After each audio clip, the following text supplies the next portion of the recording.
Notre invité est Corneille Norbert Kouassi. Il est analyste politique et coach en développement personnel. Avec lui, nous allons parler de son pays.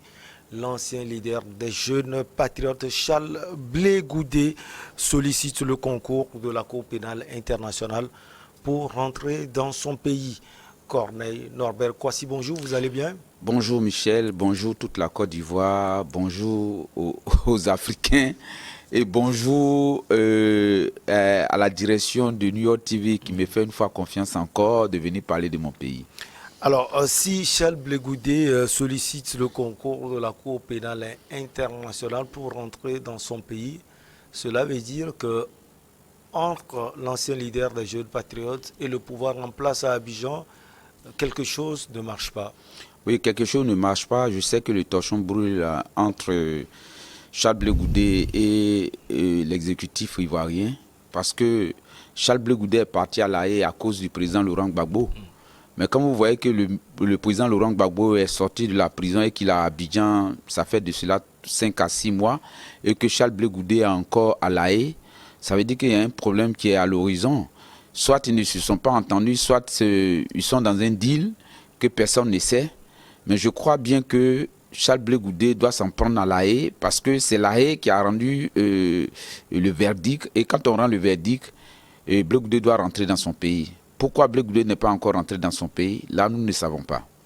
Alors, pourquoi avant de parler plus précisément de cette sollicitation de la Cour pénale internationale par Charles Blé Goudé, on va parler de Laurent Gbagbo. Pourquoi, on s'est toujours posé cette question, pourquoi il n'est pas rentré à Abidjan avec son enfant, si on peut le dire? Oui, et ça, c'est ce que le commun des mortels se pose comme question. Parce que Blé Goudé même l'a dit qu'il est le bagage de Laurent Gbagbo. Un homme ne peut pas aller en voyage sans laisser son bagage. Mais comment se fait-il que Laurent Gbagbo rentre en Côte d'Ivoire et que le bagage reste à La Haye? C'est une question que beaucoup d'Ivoiriens se sont posés, les Africains se sont posés. Mais aujourd'hui, quand le président Laurent Gbagbo arrive en Côte d'Ivoire, il va voir le président Dramane Alassane Ouattara, mais il ne parle pas de Blé Goudé. Ça fait des remous dans la société ivoirienne. Est-ce que M. Gbagbo n'est pas là en train de vendre la lutte que Blé Goudé a commencé? Parce que je vous ai toujours dit ici que le président Laurent Gbagbo a un ego très poussé. Peut-être qu'il a compris que son âge ne lui permettait pas de faire la politique comme il se doit, mais son dauphin, ce serait Blé Goudé. Mais est-ce le dauphin que lui pense? Faire entrer Blé Goudé en Côte d'Ivoire, Blé Goudé va lui damer le pion. Moi, c'est comme ça, moi, je vois la chose en tant qu'analyste politique. Ça, c'est du premier point. Mais le deuxième point, Blé Goudé qui mobilise ses troupes, Blé Goudé qui mobilise toute la masse, ça veut dire les jeunes, les vieux, les enfants, chaque fois qu'il fait appel. Est-ce que ce monsieur n'est-il pas dangereux pour le pouvoir en place? S'il est dangereux, mieux vaut le laisser là-bas, afin que le président Ouattara puisse finir son mandat et le faire venir. C'est comme ça que je vois réellement la chose. Soit le président Laurent Gbagbo a peur que Blé Goudé soit là pour lui damer le pion, ou bien que Blé Goudé soit là qui mobilise les troupes pour empêcher le président Ouattara de travailler. Si vous voyez qu'aujourd'hui, au lieu de faire appel au président Ouattara, lui parler pour lui dire mais je vais rentrer dans mon pays, je suis ton petit frère, même s'il y a des choses qu'il y a eu entre nous qui ne sont pas bonnes, pardonne-moi, il ne le fait pas, mais il se remet carrément à la CPI. Ça veut dire qu'il a tenté cette piste-là, ça n'a pas marché. Comme ça n'a pas marché, il faut aller directement à la CPI. Il croit bien que, comme c'est la plus grande juridiction, ils feront tout pour qu'il puisse rentrer dans son pays. Alors, il a à maintes reprises dit, Corneille Norbert Kouassi, qu'il discute chaque fois avec le pouvoir en place à Abidjan pour rentrer dans son pays. On sait que 20 ans aussi attendent Charles Blé Goudé dans votre pays, la Côte d'Ivoire. Alors, qu'est-ce qui empêche aujourd'hui le pouvoir en place de laisser Charles Blé Goudé rentrer dans son pays, lui qui est acquitté par la Cour pénale internationale comme Gbagbo? Michel, ce que tu as, tout le monde peut l'avoir. Mais ce que tu es, personne d'autre ne peut être comme toi. Nous savons que Charles Blé Goudé a la capacité de mobilisation. Donc si on laisse venir Charles Blé Goudé, ça peut créer un autre problème. Surtout que la Côte d'Ivoire n'est pas un pays pacifié comme il se doit. Il y a des problèmes politiques. Tout dernièrement, ils ont lancé la voie de la réconciliation entre les partis politiques. Et le président Ouattara sait qu'il y a encore des zones d'ombre dans la réconciliation. Déjà, ceux qui sont arrivés, je vais parler de Damana Pika, qui fait toujours des meetings un peu partout pour parler de la crise de 2010 et que M. Ouattara n'avait pas gagné les élections et que c'est le président Laurent Gbagbo. Vous voyez déjà les soldats tenir certains propos et le général lui-même s'il est là. Vous voyez un peu ce que ça va créer comme problème. Le président Ouattara ne veut plus de ce genre de problème parce que déjà la crise de 2010, de 2020 l'a un peu fragilisé. Donc il va falloir écarter certaines personnes sur son chemin. Ça veut pas, écarter ne veut pas dire qu'il faut les tuer ou bien qu'il faut les tuer politiquement comme physiquement. Mais il préfère ne pas avoir certaines personnes sur son chemin pour mener le navire ivoirien à bon port. C'est tout. Alors, comment on peut comprendre que lors de cette rencontre entre le président Ouattara et le président Gbagbo, les deux ont pu parler de Soro Guillaume, surtout le président Gbagbo, et surtout, il a demandé, il a dit humblement au président Ouattara de laisser les prisonniers politiques et surtout le retour de Soro Guillaume et ne pas parler de Charles Blé Goudé. J'ai toujours dit à ceux qui veulent l'entendre que Soro a été loin de Gbagbo, mais Gbagbo aime plus Soro que Blé Goudé. C'est une histoire qui date de longtemps. Parce que l'histoire de la Côte d'Ivoire, ce n'est pas 2000. L'histoire de la Côte d'Ivoire, la politique ivoirienne qu'on vit aujourd'hui, a commencé depuis les années 90. Soro était président de la FECI. Et Blé Goudé, il est secrétaire général de la FECI, autant pour moi. Et Blé Goudé était dans son bureau.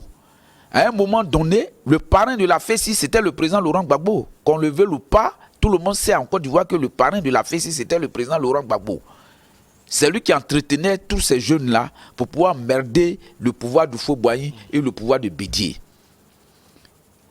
Et le président Laurent Gbagbo a toujours aimé Soro. Il a été l'un des meilleurs secrétaires de la FECI. Vous comprenez? Maintenant, quand ce dernier fait venir Blé Goudé, c'est Soro qui a attrapé la main de Blé Goudé pour montrer au président Laurent Gbagbo. Et quand Blé Goudé voulait se présenter, mais le président Laurent Gbagbo n'a pas voulu. Quand le mandat de Soro finissait, il fallait prendre... le nom m'échappe un peu. Entre Blé Goudé et ce dernier-là. Et ce dernier, c'est ce dernier que Gbagbo avait soutenu parce que c'était le choix de Soro. Et il paraît que, parce que je n'étais pas là, mais ce qui est sorti de là-bas, Blé Goudé a dit à Gbagbo, mais tu fais confiance à ces jeunes qui ne sont pas de ta région. Moi, je suis de ta région, tu ne me fais pas confiance. Mais ces enfants-là mettront un jour le couteau dans ton dos. Et c'est ce qui s'est passé. Et c'est ce qui s'est passé. Mais quand on a l'amour de quelqu'un, c'est difficile que cet amour quitte. Vous voyez le couple que Gbagbo a formé étant président, Soro premier ministre. Ça a été l'un des meilleurs couples entre un président et puis son premier ministre. Ça veut dire que c'est son enfant, c'est l'enfant prodigue. Il a aimé l'enfant, mais l'enfant a commis des gaffes. Mais ça ne veut pas dire que ce n'est pas son enfant. Voici le cas. Le problème, il vient, quand il vient, la première des choses, c'était de parler de Blé Goudé.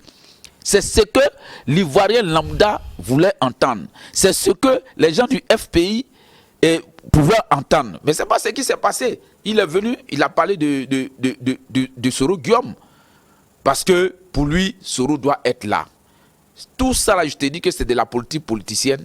Je ne sais pas comment M. Laurent Gbagbo marche avec le président Ouattara. Déjà, ils ont déjà eu, dans les années 90, déjà, une union pour pouvoir chasser le président, le président Bédier. Il y a toujours les tandems entre tel président et l'autre président. Bon, je ne sais pas si c'est sur cette même lancée qu'ils sont. J'ai fait une émission ici à l'inviter comme ça sur la Côte d'Ivoire. Je vous ai dit que si le président Gbagbo vient en Côte d'Ivoire, c'est qu'il y a un deal qui a été établi entre la France et le président Gbagbo. Et le président Gbagbo, il est obligé d'accepter ce deal à cause de son âge. Mais tel que je connais Blé Goudé, il ne voudra jamais rentrer dans le deal. Et or, donc si tu ne rentres pas dans le deal, tu vas rester à la haie. C'est tout le problème qui est là.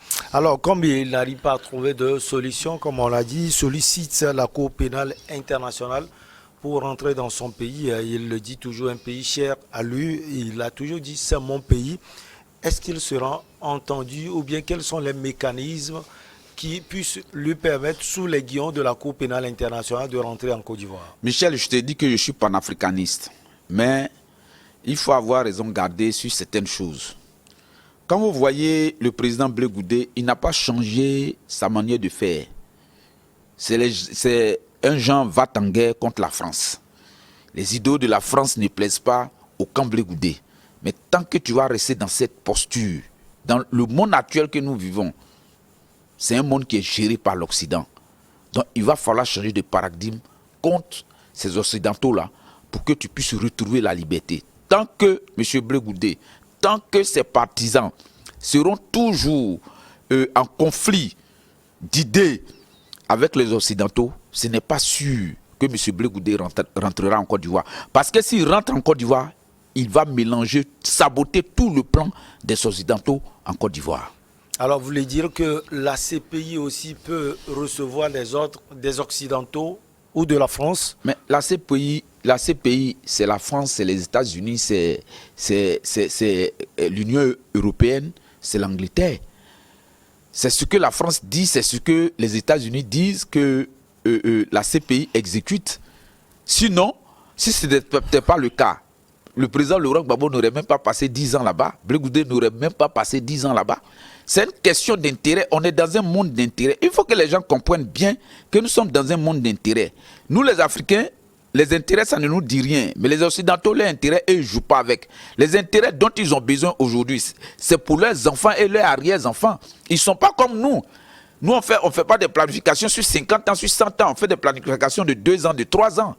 Si vous voyez qu'ils nous pillent à chaque instant, et tous nos leaders qui sont contre les idées sont tués, sont banalisés, sont mis en prison, c'est parce que l'intérêt est capital pour les Occidentaux. Et toute personne qui va venir contre les intérêts des Occidentaux, il faut que cette personne soit vraiment solide dans l'esprit, soit solide physiquement et soit solide sur le plan spirituel. Sinon, tu vas les trouver toujours sur ton chemin. S'ils ne t'ont pas tué, tu restes toujours en prison. Est-ce que vous ne pensez pas que Charles Blé Goudé est en train de mélanger les choses? Parce que avant de demander à la CPI de l'aider à rentrer dans son pays, il a parlé également d'indemnisation. Et l'argument de la CPI a été clair. C'est vrai qu'ils sont acquittés, mais certains juges, 2 juges sur 5, voulaient recommencer l'enquête. Finalement, ils sont acquittés. Et donc, on a su trouver des alibis pour le bloquer financièrement. Est-ce qu'à partir de cela, vous pensez que la CPI peut aider Charles Blé Goudé à rentrer dans son pays? Je dis que si la France décide que Charles Blé Goudé rentre demain matin, Charles Blé Goudé va rentrer demain matin. Parce que la CPI ne s'est pas constituée d'elle-même comme ça. C'est un moyen de pression des Occidentaux sur tous les Africains qui sont contre leurs intérêts. Parce que quand vous voyez tous ceux qui sont partis à la CPI, c'est tous ceux qui se sont dressés contre les intérêts français, contre les manigances de la France en Afrique. Mais vous pensez que ce qui se passe en Afrique ne se passe pas dans le Moyen-Orient? Dans le Moyen-Orient, dans les pays du Golfe, vous n'allez pas me dire qu'en Libye, il n'y a pas eu plein de morts. Et en Syrie, il n'y a pas eu plein de morts.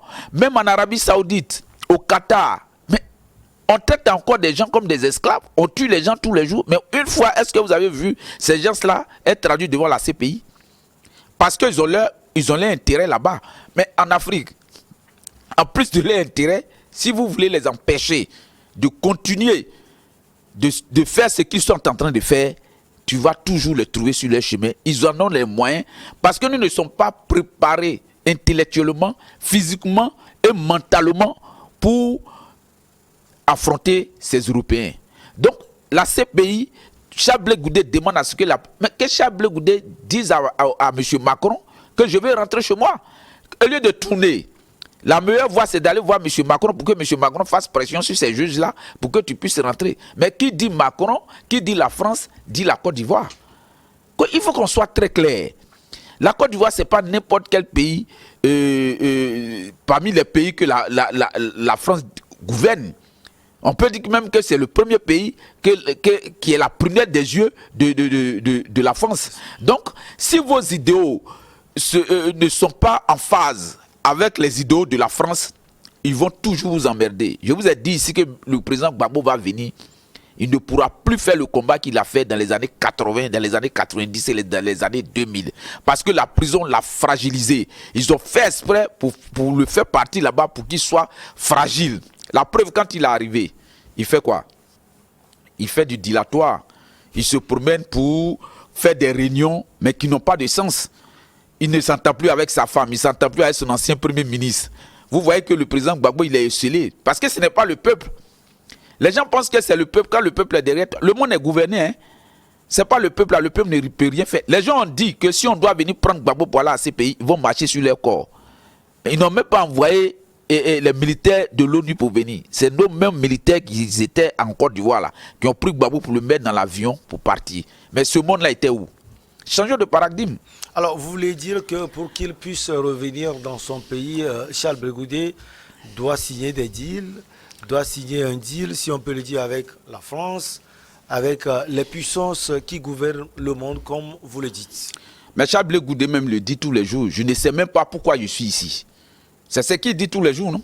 Mais quand tu ne sais pas pourquoi est-ce que tu te retrouves en prison, tu es conscient que tu n'as rien fait, et puis tu es en prison. Il faut te dire qu'il y a une force qui peut te prendre dans ta liberté pour aller confisquer ta liberté. Mais cette force-là, quand tu connais cette force-là, tu fais comment? Que tu as les moyens de discuter avec la force. Mieux vaut discuter avec la force.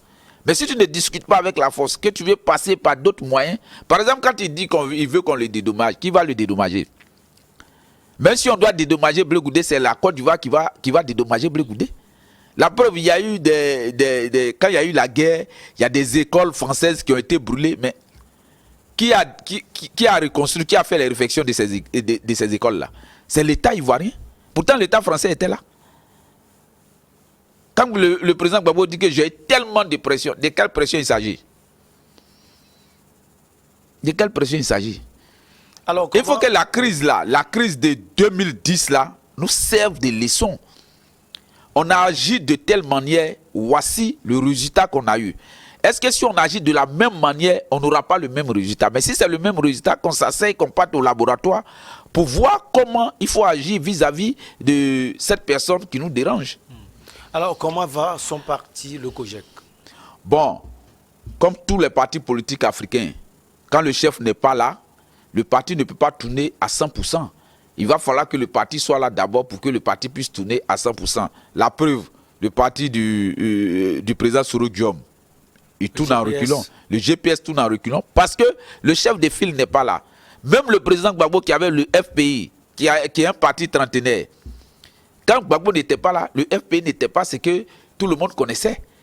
Une fois que le chef n'est pas là, que le chef est en prison, ou bien que le chef est décédé, il n'y a plus de parti politique en Afrique. Donc les mécanismes de nos partis ne sont pas faits de telle sorte que... Parce qu'on fait le culte de la personnalité. C'est ça qui est le souci.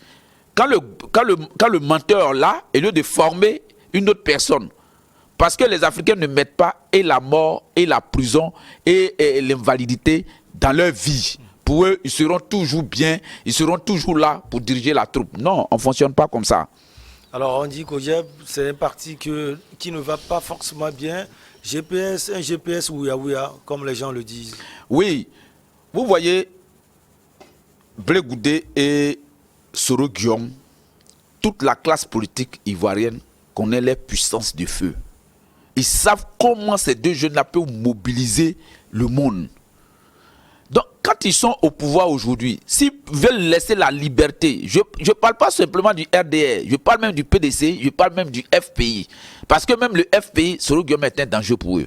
Le PDC, Soro Guillaume est un danger pour eux. Le RDR, Soro Guillaume est un danger, de même que Blé Goudé. Donc, ils préfèrent écarter ces jeunes-là.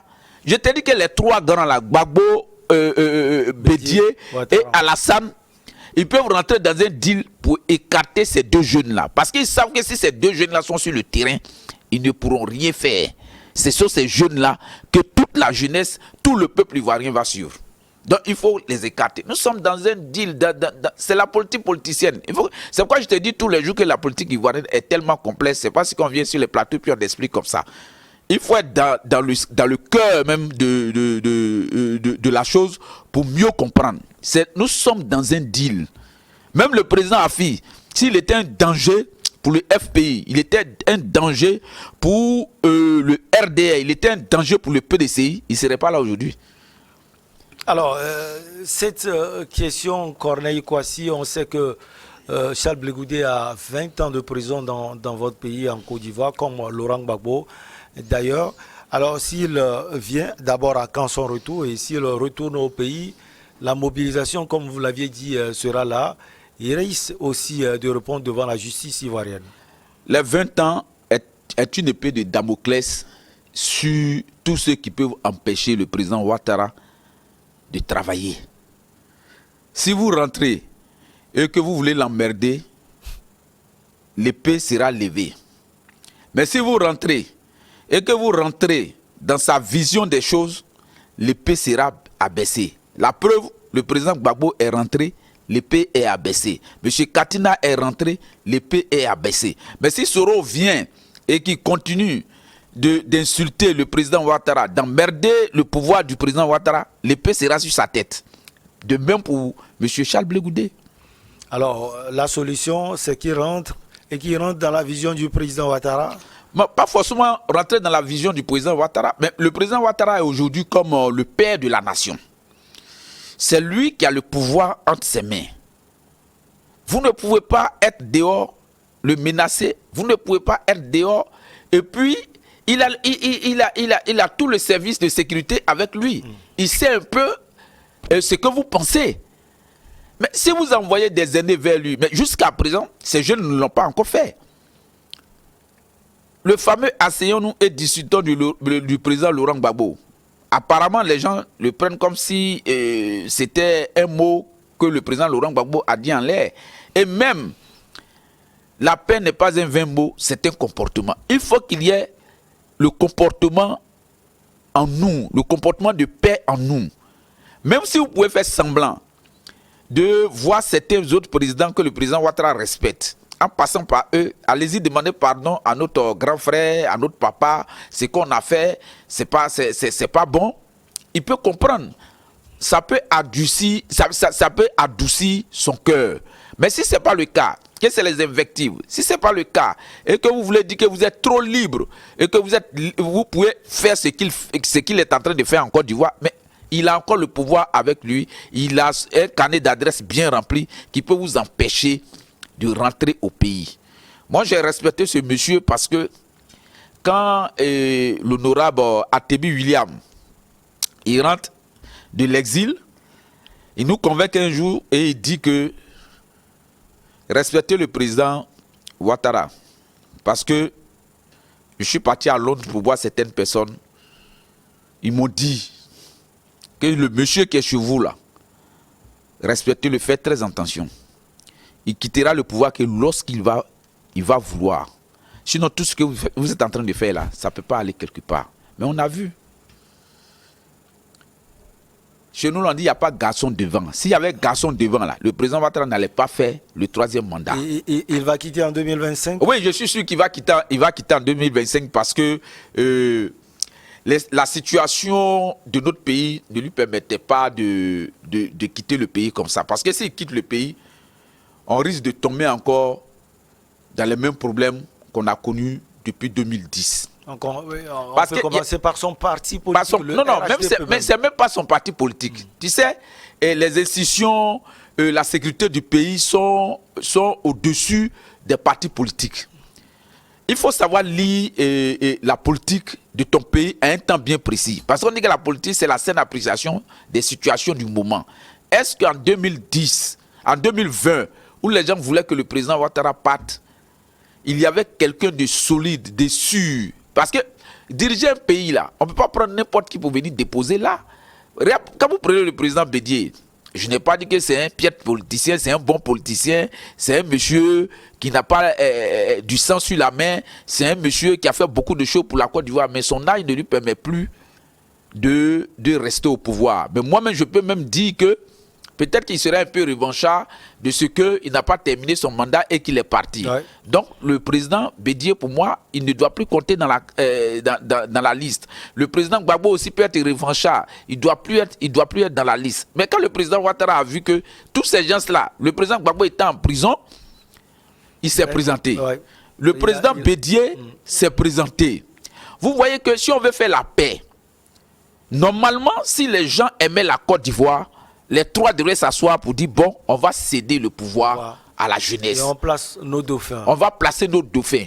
Mais personne n'a placé de dauphin. Le président Ouattara a placé son dauphin, mais malheureusement, avant les élections, le dauphin est décédé. Mais au FPI, il n'y avait pas de dauphin. Au PDCI, il n'y avait pas de dauphin. Mais quand le président Ouattara a vu cela, il a dit, bon, je ne peux pas laisser la Côte d'Ivoire sombrer encore dans la guerre, sombrer encore dans le désordre. Il faut que je sois là. Parce que, d'ailleurs, quand les gens font 10 mandats, 20 mandats, ce n'est pas ça qui est le problème. S'il fait 50 mandats qui travaillent bien, on préfère le laisser là que de changer des gens qui vont venir. On préfère quelqu'un qui est déjà riche que de prendre quelqu'un qui est pauvre qui va venir nous appauvrir plus encore. Corneille Norbert Kouassi, on est au terme de cet entretien. L'avenir politique de votre pays, la Côte d'Ivoire, il s'inscrit comment selon vous? Bon, moi je vois des temps sombres pour notre pays. Parce que jusqu'à présent, la réconciliation n'est pas encore à son paroxysme. Moi-même, je peux même dire que la réconciliation n'a même pas encore démarré. Or, on tend vers 2025. Et vous avez un rôle capital à jouer, vous? Oui. On peut jouer notre rôle comme on veut. Mais si les politiciens ne sont pas prêts, parce que je dis que le peuple ivoirien ne veut même plus entendre parler de guerre. Je me rappelle en 2010, 2009, 2010, partout où tu passes, tu vas entendre les Ivoiriens dire on va faire la guerre, on va faire la guerre. Parce qu'ils n'ont pas encore vu la guerre en direct. Ils ont vu la guerre à la télévision, mais ils n'ont jamais vu la guerre en direct. Mais quand ils ont vu la guerre en direct, il y a des gens qui ont perdu leurs parents, ils ont perdu leurs biens.